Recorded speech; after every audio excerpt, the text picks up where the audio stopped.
on opening preparation, watching YouTube videos, maybe buying a course, because this is just not the move. This opening is known as the Jobava London. I have played it myself. It has been played by good players, including Jobava, the person it's named after, with the intention of knight b5, knight c7. But that's absolutely not what white is trying to do here. White is basically just trying to move knights into the middle. When you're playing the London as a beginner, you really want to build the pawn pyramid and then put this knight here. But you know what? I don't really hate it. Both players move their knights out like this. Although this is almost a completely losing move because white can play knight b5, creating this attack on the c7 square, and it's almost impossible to stop. Black has to find the only stockfish move here, and if black doesn't find it, black just loses the game. And that move is e7 to e5. And yes, that is a loss of a pawn. Absolutely. So you got to give up a pawn in order not to lose a rook or a queen. So yeah, knight b5 would have been devastating. If you want to play knight and bishop London, Jobava style, you can always keep in mind this knight b5. Knight f3. And now, you know, with 300 level videos, you don't need to wait long for things to get real spicy. And here they get spicy immediately as black tries to put a second pawn directly in the middle of the board. I always say 2 pawns in the center if you can. If you can't put this pawn 2 squares, then you should put it 1 square, but then it would block the bishop, which is why in this position, this is the best move. Or this. And then, you know, e6, and you're fine. You have a completely normal position. But this is just no good because this is just a counting mistake, right? But I think black is trying to play a gambit here. Black is trying to play something we call the Shakalu gambit.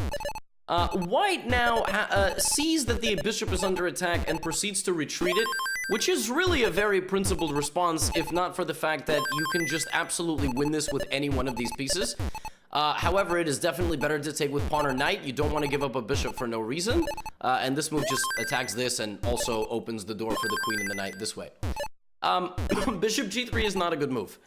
But that is just the beginning of the bad moves. Black here notices that this pawn can also take here. But the mirror image was for some reason missed. White here has a choice between queen takes and knight takes. And considering that it is defended by a knight, if you want to do a Botez impression, you can play queen takes d4. However, if you want to play the best move, in this position, you should play knight takes d4, inviting an exchange of knights. Here, white plays an absolutely fascinating move. A move that I cannot even begin to fathom. It's probably too strong for my understanding. That move is e4. So in the span of like 3 moves, we just go from normal book opening to white being completely winning, to black being better, to black being completely winning -7. It's -7 for a couple of reasons. First of all, this is just the free knight. Like, you just let the pawn survive through fire, take your center, and now take your knight. Maybe it'll take the pawn, and maybe it'll go to the other side of the earth. You know, like when you used to dig in the backyard as a kid? Trying to dig a hole to the center of the earth? Yeah, that's what that pawn is gonna do. The other thing is, this is also just completely free. Like, I don't understand. If you lost this center pawn this way, what makes you think that you're... Like, this can...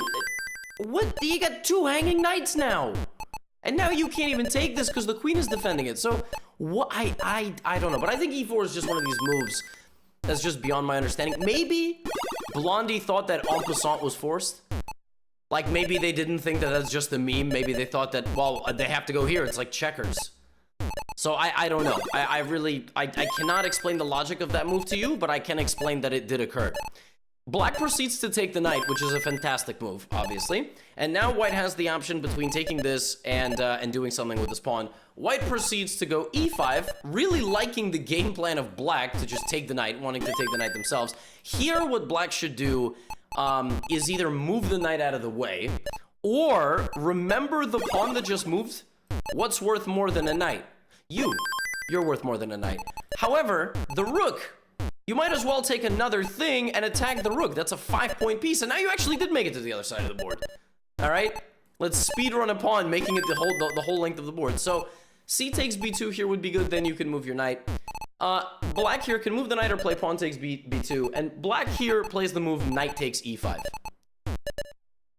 The idea of knight takes e5 is that if for some reason white will not take your knight, you will then proceed to play knight takes on f3. Also, I think knight takes e5 was played out of pity. Like, I think black just is a fair competitor and doesn't want to see their opponent just suffer so much.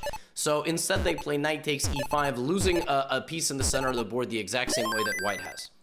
Okay, great. Now black says, all right, I did a good. All right, I evened out the playing field. Let me continue to take. And the rook moves out of the way. At this point, black should probably disregard the attack on this pawn and give this check on b4.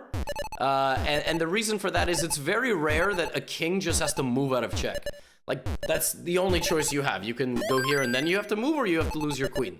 So bishop b4 is definitely a good move here. It's not a useless check at all. However, black plays a very principled move that's Stockfish's third choice, and even though the evaluation only goes from -9 to -4, black is still completely winning because the pawn on b2 is protected. White plays the move bishop to e2. Now, the Stockfish still says it's not too late to come back and force the king to move, by the way. But obviously, black should be castling here. That is just generally a good rule of thumb. If you can't make any more progress in the opening, you don't want to just throw out all the pieces that you currently have. You might as well get your king to safety. The king's a beta. But this is not a bad move. It's not a blunder. It brings the knight in. You're creating some threats, and you'd like to go right here. So white should obviously prevent that.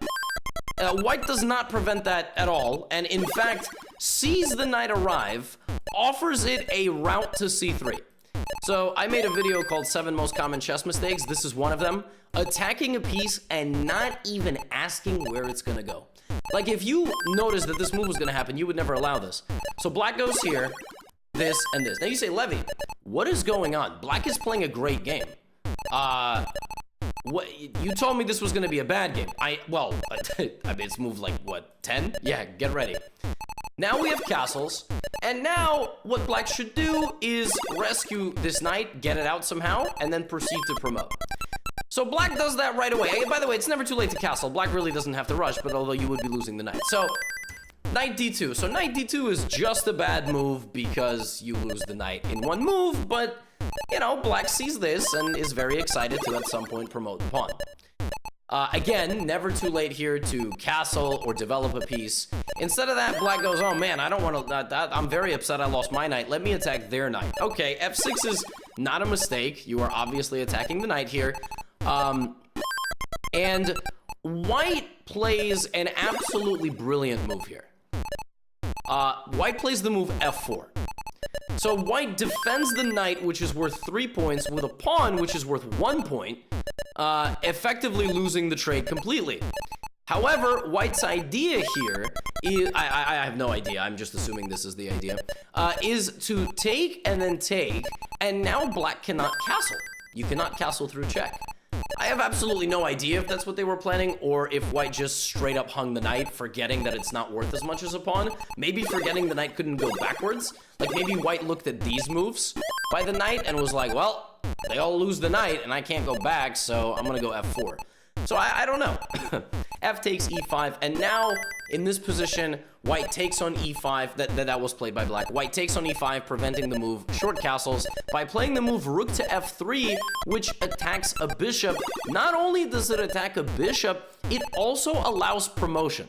So the pawn that you allowed to travel from the other side of the board for absolutely no reason at all. By the way, if in this position you had played bishop takes, you would have been able to take this and not have this headache anymore, but because you took with the knight and clearly have a blind spot for pawns, to the extent that you let it sit on your second rank as an imposter in Among Us, and then allowed it an entry to b1 after losing your knight.